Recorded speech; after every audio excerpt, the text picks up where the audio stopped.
All right. Hey, what's going on, Ish? Nothing much, man. How you doing? I am doing real good, man. I am so glad you could make it to a show. I really appreciate it. I know you're really busy, man. And I appreciate you taking the time being here with us.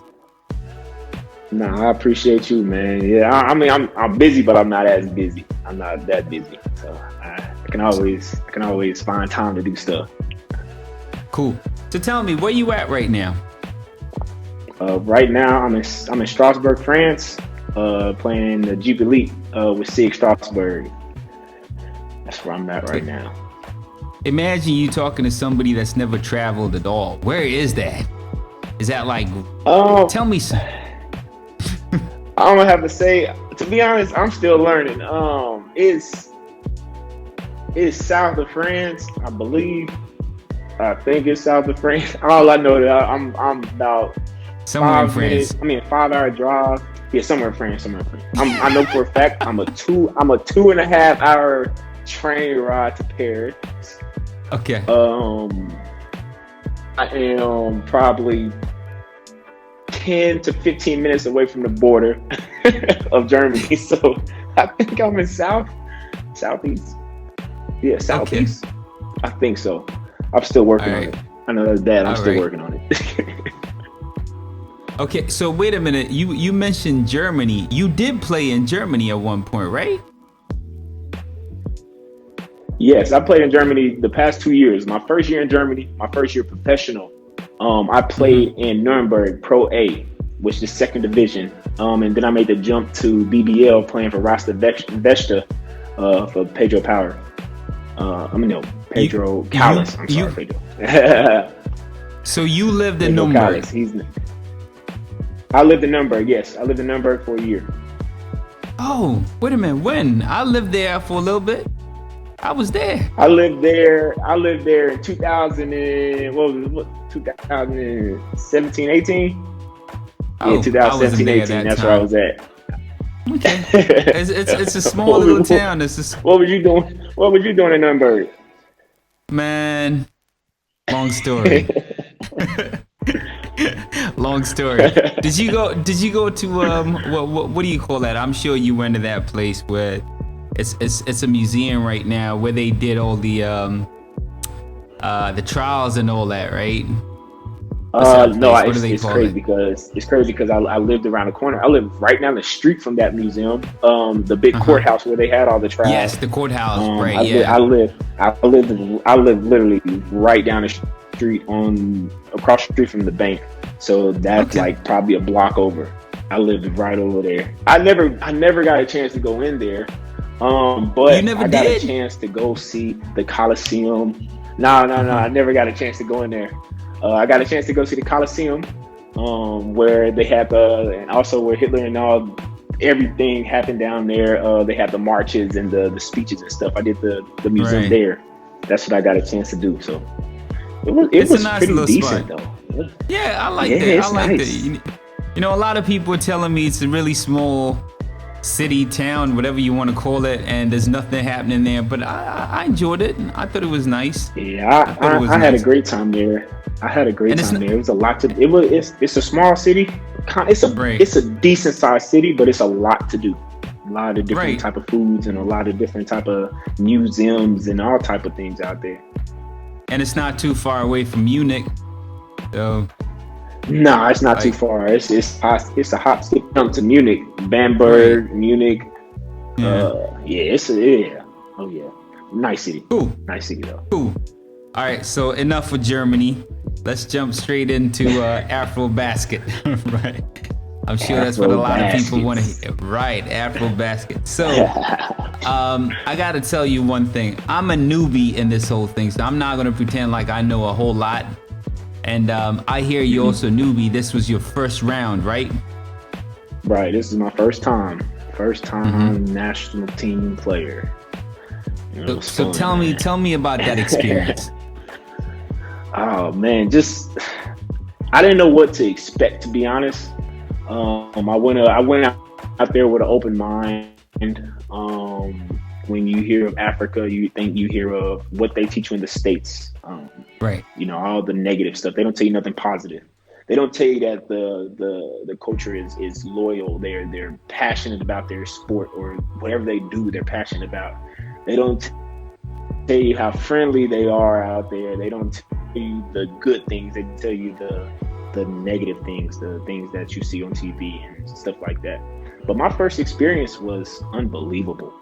I mean, just the chemistry that we had, the teammates that I had, the coaching staff that I had, just the whole Ugandan organization was just unbelievable. And I loved every bit from start to finish. And to this day, it's probably about a week. It's been a week. It's been almost 2 weeks, but I still have those moments of, man, something I experienced. Whole experience from first day I got out there to the last day of celebrating with my teammates. That was it was an amazing experience, man. Okay, it's interesting. You said, just learning about Uganda and people telling you about Uganda. So you mean to tell me, how are you connected to the national team? Because you're talking like Uganda and you're not in Uganda. Is it like you're from the States, your family moved from Uganda to the States, or did you move to Uganda? Are you, what is the story? No connection. It's the crazy thing about it. No connection. And I think how it all came about was the coaching staff. Mike Smits, I guess he scouted me in college. And him and Coach George, they're close friends. And next thing you know, I get a phone call. Hey, we think that they talked to my agent and all that. Hey, they feel like you fit the style of play, that they want. And so I said, okay, say less, let's go. I don't know. I just said yes. Wow. I would love to play. I would love to play. I want to play. I've never had experience. I've never had a chance to play for the US. I had a chance at USA when I was younger. Ended up getting hurt. So now I'm thinking, yeah, let's do this. I get to represent a different country and help them get to the next level. Say let's go, let's do it. Let's do it. So you mean to tell me? So you mean to tell me you're straight up a hired gun? You're an assassin. Say that one more time. I'm sorry. Say that one more time. I'm saying, so you're straight up a hired gun. You're an assassin. Oh no, I wouldn't say that. I was just excited to do it. It was like to me it was a no-brainer, because it's like you hear everybody wants to play on a national team then to get that opportunity to be approached by the Uganda coach Mike Smits and Coach George Giannopoulos. Yes, let's do it. Don't say anything. Let's do it. Let's get it done. Let's do it. And thank God that makes my agent. They all got together and got it situated. I mean, that makes a lot of sense. So, okay, does that mean now you're Ugandan? You got a passport out of this? Yeah, I ended up getting a passport out of it, but I wasn't really that wasn't the main reason why. It was I wanted to play. I wanted to help. But I ended up getting a passport out of it, which I didn't really, cool. To be honest, I just found out what that actually meant. Like, you know what I mean? So hearing, you get a passport. I'm like, okay, I got my U.S. passport. I don't remember. Okay. And so I didn't really pay attention to that side of the business. I guess that side of the business. I was looking like, oh, I get to go hoop with a bunch of guys that, that's really about they're hooping for their country. And so I'm like, let's get it done. Slow down, Ish. It's not they're hooping for their country. That's your country now. Oh, it's my country now too. It's my country now too. You got to say they're hooping for my country. For my country, for my second home. Right. That's home right now. So wait a minute. What are the perks? Do you get land? What else do you get? No, I got love. Love right now. I got a lot of love, man. Just a lot of love. Kampala. Hey. I'll be going there soon. Hey, that's a beautiful thing right there. That's a beautiful thing. All right, so let's jump into the team, right? If this was your first time, that means you probably had about a day or two to actually meet your teammates and everything. Oh, how long was it? How much time did you have with your teammates before the tournament? How much time? Okay, so I got in. Right. First of all, I got in at 7:30. 7 o'clock in the morning. I got to the hotel. The day before, I didn't think about any of that. I wanted to practice the day I got in, so we had practice at 8. But I was drained. I was dead tired, and I looked at the coach and was like, "Hey, I don't know if I can practice." They was like, "Yeah, we wasn't gonna allow you to practice. We got practice later on that day." So I slept until about 1 and woke up, and we had lunch at 1:30, 2, and I met the guys. And I mean, you know how as a player, you first meet your teammate, like, what's up, how you doing, blah blah blah. Right. Some guys like, hey, what's up, some guys was quiet, some guys. I'm the type of person, I don't want to come in and step on nobody's toes. And they was like, nah, like, my coach was like, nah, just be yourself. And I was like, I'm gonna be myself, but I just don't want to step on anybody's toes. I don't know anybody. And so we eat lunch, we talk, joke around. Oh, you're from here. You went to this college. Okay, cool. So now practice comes, and I think my first shot of practice was a 3, top of the key 3, and I airballed it, and I just busted out laughing. I think everybody just busted out laughing. I said, man. That's the worst way to. That's an intro right there. That's an intro right there. That's a really great first impression, right? But then it just, after that, everything just clicked. I mean, it was just, now it was all, we had fun. After that, that was like the icebreaker. Like, dang, I just airballed a 3 on my first shot. Dang, okay, let's roll. Right. But nah, everybody was cool, man. Like, oh my God, guys are silly. Oh my goodness, just listening to them, and just the way they describe things is just funny. Right. They are real genuine, silly, like loving, caring guys. Man, that was a great group of guys that I was with. So I mean, okay. Because I know the game of basketball, there's a lot of communication out there. And certain things you don't really need to say anything, it's just signs and all that. Right. But how were you guys communicating? I mean, did you find it to be very easy? Because at times, I spoke with your coach, George Gallinopoulos, right? And he told me he had some issues, well, not issues. At times, he would use certain terminologies, and they would not understand. Right. Not because they're the wrong terminologies or what. It's just, it's different, for whatever reason that may be. Different cultures, different society, they use different things. Was that an issue for you playing out there, since you had such short little time to be with the guys? At first, it was just more explaining.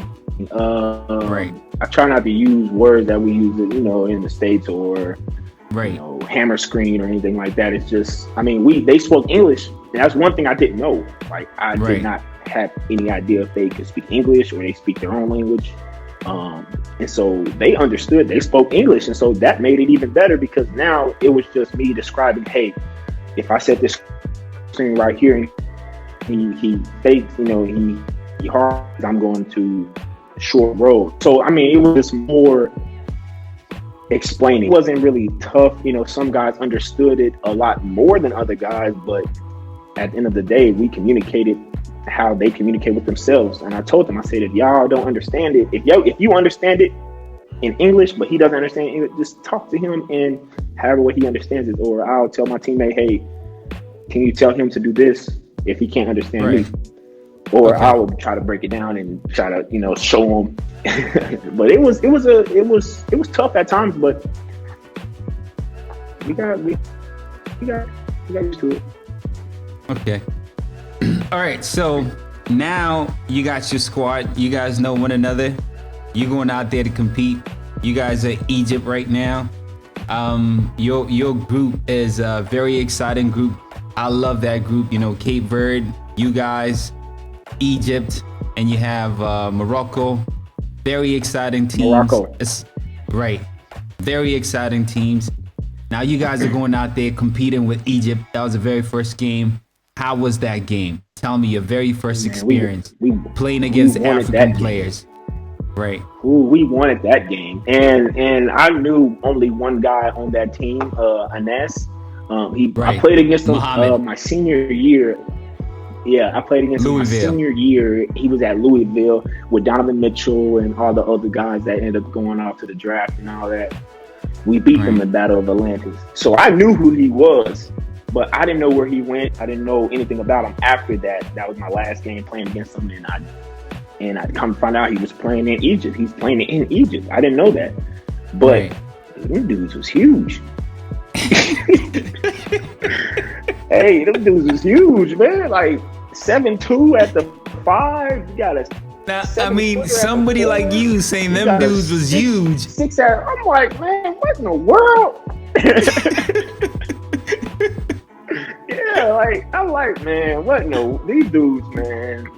All right, what are they feeding them? Let's go to work. The Pharaohs. What are they feeding them? Okay. So, I mean, we went into that game. We was determined to win that game from when tip off all the way to the end, warm ups to the end. We had in our mind we was gonna win that game. We had a confidence of winning that game. Even when we were down, we were up. Even when we were down, we still had the confidence. There was no bickering in between guys. There was no nothing. It was still, hey, let's win this game. Hey, if we down 10, don't worry about it. Let's keep scoring. Let's score the ball. Now it's time to play for numbers. And so even with us being down, it was still a positive vibe on that team, on the court and on the bench.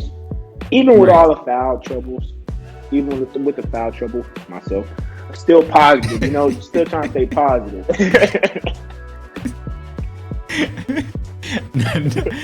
Well, I did see that though. I did see that. You guys were very, very resilient. No matter, it didn't really matter. Every time you guys were down, you just kept fighting. I did see that. But speaking of that, I do want to venture into that a little more. You started off really strong that game. And then, was it the fouls? Was it fatigue? What was it? Fourth quarter, you guys kind of like, It wasn't fatigue. It was more of the foul. And that's one thing. I'm a physical defender. I love being physical because if I know that I'm gonna try to set the tone from the beginning to be physical with my opponent. But now it's up to the referees. Either the referees want to adapt to me being physical, or I'm gonna have to adapt to the referees. Now, at one point in time, I mean, with Egypt being a home team, you have, as a player, that home team, they're going to get away with a lot of other stuff. They get the benefit of the doubt, and so now it's like I didn't adapt to the referees, and so every little thing that they seen could have been a foul, they called it, and so then that kind of got in my head, and I tended to shy away from certain things that I was supposed to do. Because in the first half, it was a good first quarter. Second quarter, then I got foul after foul, and it was like, dang, now I can't be aggressive on defense. Now I can't be aggressive on offense because the flopping starts playing. Hey, he got 3 fouls. Now let's try to let's flop or something. And so now that played a huge part, and even with me going out the game, even with me sitting down, the guys still fought, and I commend them because they looked at me, hey, we need you to do this, and I personally took that loss that Egypt lost, and I told the guys after the game, and they, how guys, don't worry about it, but I told them, I said, I take the blame on that, like that's my fault. If it was, if me leaving the game, me fouling out of the game, it goes down a little bit, but I took the blame of that, and with me having to adapt to the fouls and the referees, I didn't do that, so I took that loss and try my best to make it up throughout the rest of the tournament, man. Okay, now you do know that you rank number 1 in terms of offensive rating, right? You know that, right? Now I do, yes. But during the tournament, I'm like, nah, I didn't know anything about that. Yeah, you were killing it out there. Points produced, you were ranked number 1. So that means you were just incredible out there. Every time you were aggressive, you were just killing it. Absolutely killing it. Mm-hmm. So what you're actually telling me is they got to you, man. Those fouls got to you. So psychologically, they got to you, and that's how they stopped you guys. So you guys could have won that game. Yeah.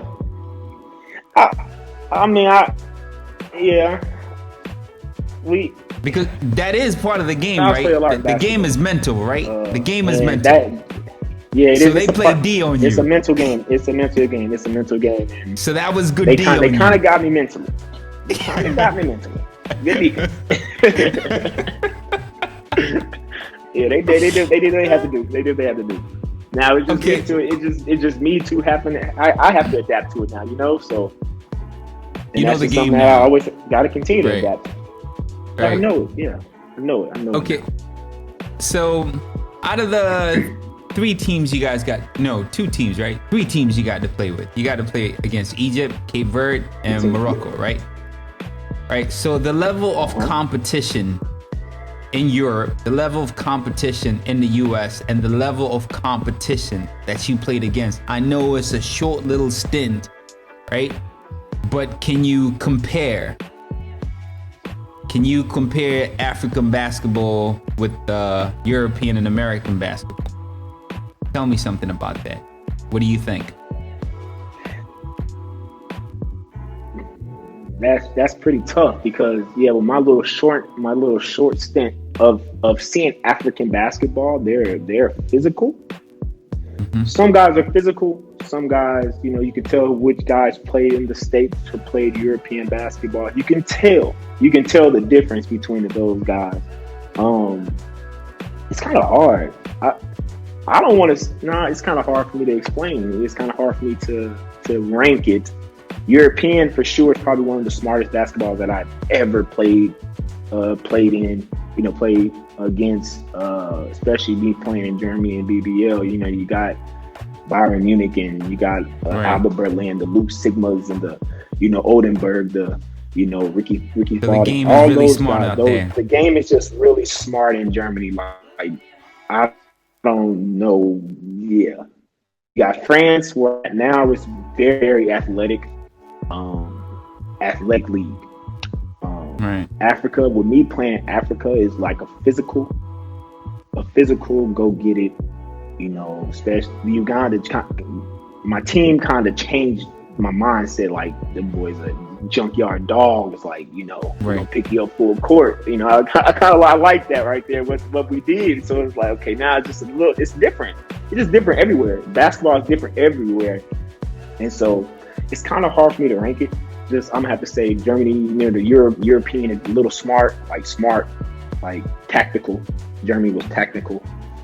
France is a lot of athletic, above the rim basketball and stuff like that. So, yeah. I asked you that question because the next question I wanted to ask you was, do you feel like you came with an advantage playing against, African competition, or you felt after the competition that you came in with a disadvantage? That was really the question. I can't. Oh, that's tough because not knowing about the referees and all the the different rules and stuff like that, it was a disadvantage. But me playing in different countries and understanding a little bit more tacticals and all that, understanding the game a little bit more, it was an advantage because you could use it in a way. Drawing fouls or certain attack points in the game and stuff like that. I use it advantage. Yeah. Okay. All right. So Cape Verde, your last game, you're playing against Ivan Almeida. He's one of the top players in Africa. He plays in Europe also. He's one of the top players. Some people would say, huh? He's in Poland right now playing for Anvil. He's in Poland right now. He's in Poland. He's a Polish legend. Okay. All right. You did your studies on them, huh? Nah, just learning things. Just when they say, "Hey, come on, when your coach tells you, hey, this guy's the man." You gotta do your research, right? Okay. You gotta do a little research. You gotta look him up a little bit. Just a little bit. Right. Right. So you're playing against this guy, all right? A lot of people would say he's the best player in Africa, right? A lot of people would say that. You're going against him. You pretty much came out the victor in that matchup. You knock a 3 on him. Game was tied. Shot clock almost running out. You get double teamed. Then you shoot that dagger right through their heart. It pretty much just demoralized them. What was going through your head, that 3 right there? Walk me through that. I really want to know, because I was watching that and I was like, oh my God, because I was on the sideline and that was a dagger right there. So please tell me, what were you thinking? First, I'm gonna say this: I didn't hold him the whole game.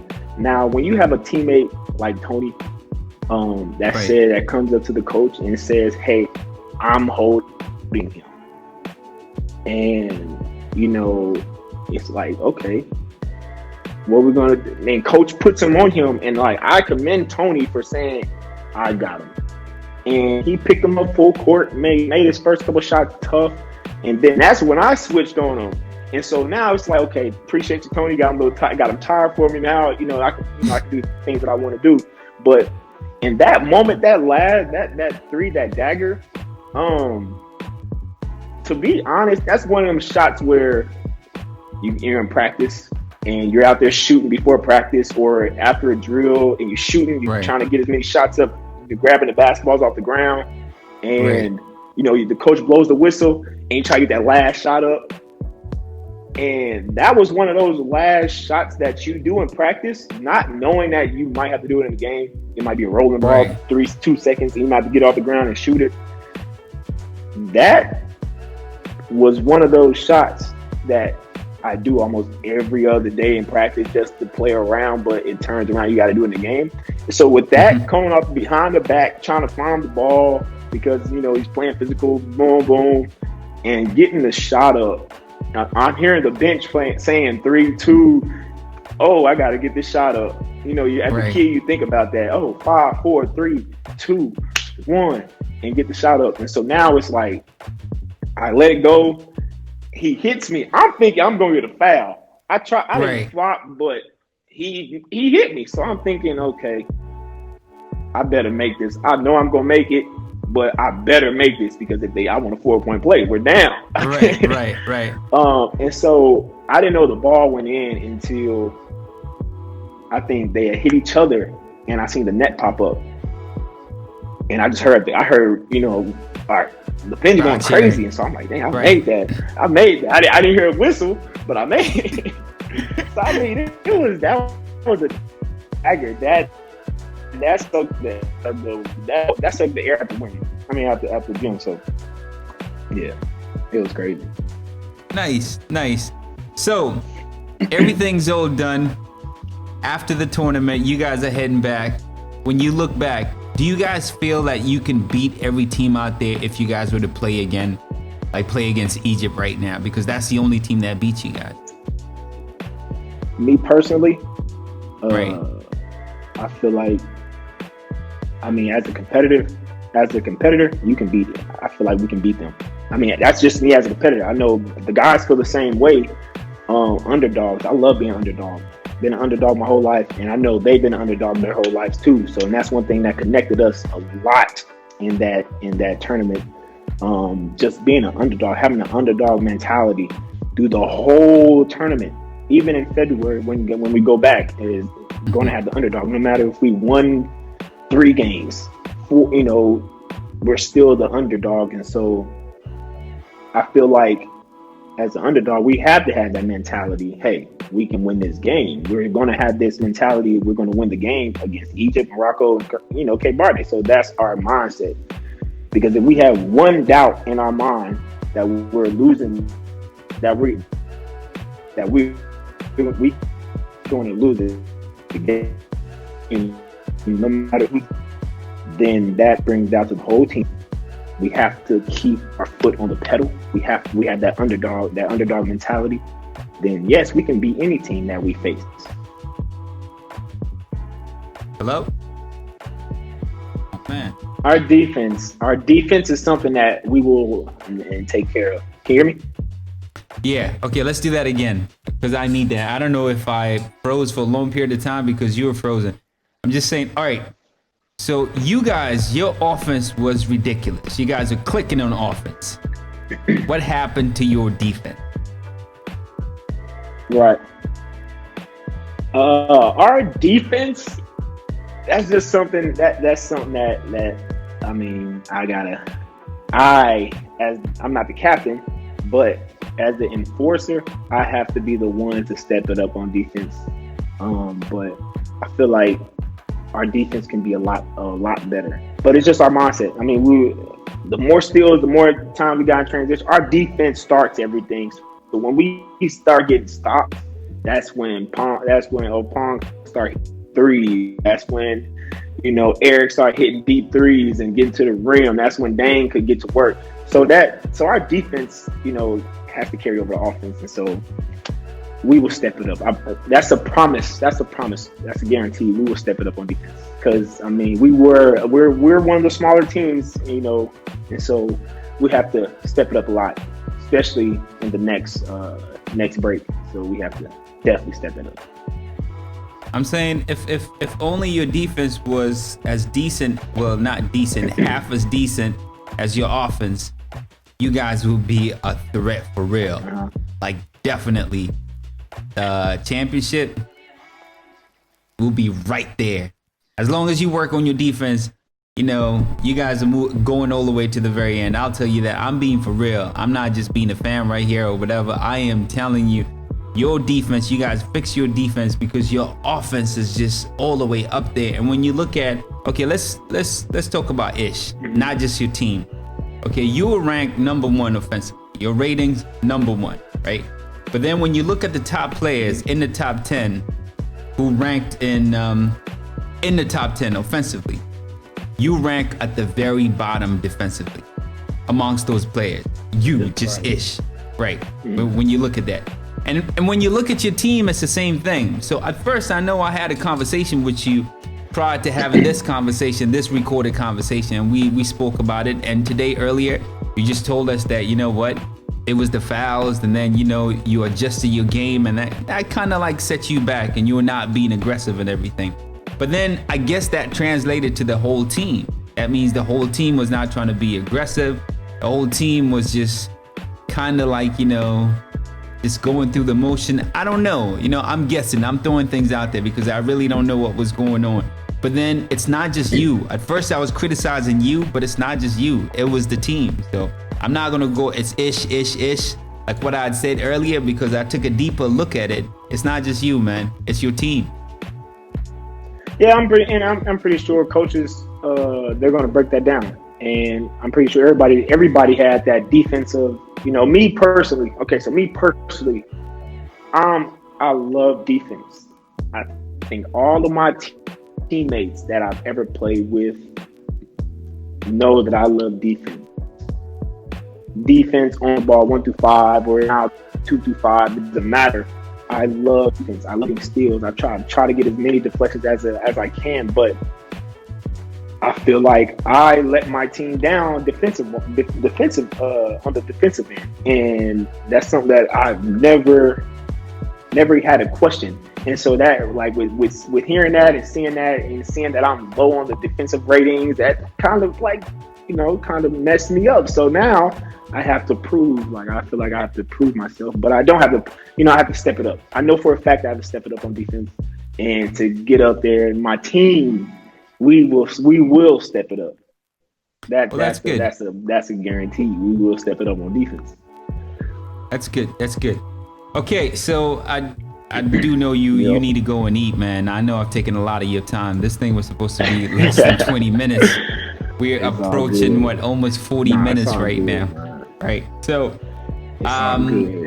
usually at the very end, I like to ask people, tell me, why should people come visit Uganda? That's your team. That's your country. Why should people sell your country? Say that one more time. Say that one more time. Yeah. Why should people come visit Uganda? Sell your country to the rest of the world. All the people watching right now, sell Uganda to the rest of the world. Because I think you would want to go to Uganda and meet the people in Uganda, because you probably wouldn't find you would probably find some of the most caring, loving, passionate people. To be honest, they're very passionate from top to bottom, and I mean, and from what I know, from what I've seen, it's beautiful. I mean, why not? I mean, you get to have fun and enjoy the life. Uganda. I mean, that's Nice. You made one mistake though, Ish. You said they are instead of we are. What's up? You were like, Ugandans, they are. You should have said we are. Oh, we are. I'm still working on it. I'm still working on it.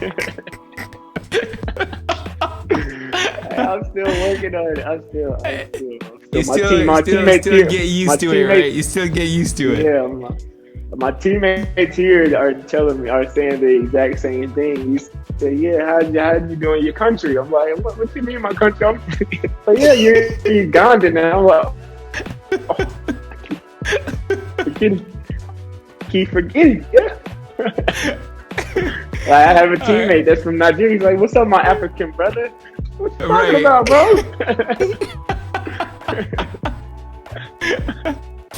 Okay, so that's it's crazy. We gotta go. I know we gotta go. We gotta wrap it up right now. I also gotta go. But you mentioned Nigeria. Nigeria is ranked #1 in Africa right now. Do you believe they're #1 in Africa? No, Uganda's #1 in Africa. Woo! I like that. All right, we'll leave it at that, man. You gotta have confidence. You gotta have confidence. And I don't talk trash, but I think anybody would say they're #1 right now in Africa. Egypt's going to say they're #1 in Africa. Cape Verde is #1 in Africa. Morocco is going to say they're #1 in Africa. South Senegal is everybody's going to say they're #1 in Africa. And it's just that mindset, and everybody loves that mindset. Everybody wants to have that mindset. I like that. I like that. Yeah. I love the confidence and the pride. You gotta have it. You gotta have it. You gotta have it. For life. Now you gotta be Uganda for life, not Wakanda. Uganda for life. Uganda for life. Hey, Ish, I really appreciate it. Like I said, I really appreciate you taking the time, being here with us, and just getting people that the insight that would have never gotten if we never got this chance to actually have this conversation with you today. So really appreciate it, man. Oh no, I really appreciate you for allowing me to come on here and talk to you, have a conversation with you. It's not an interview, just having a conversation with you, man. It's a conversation. I really do.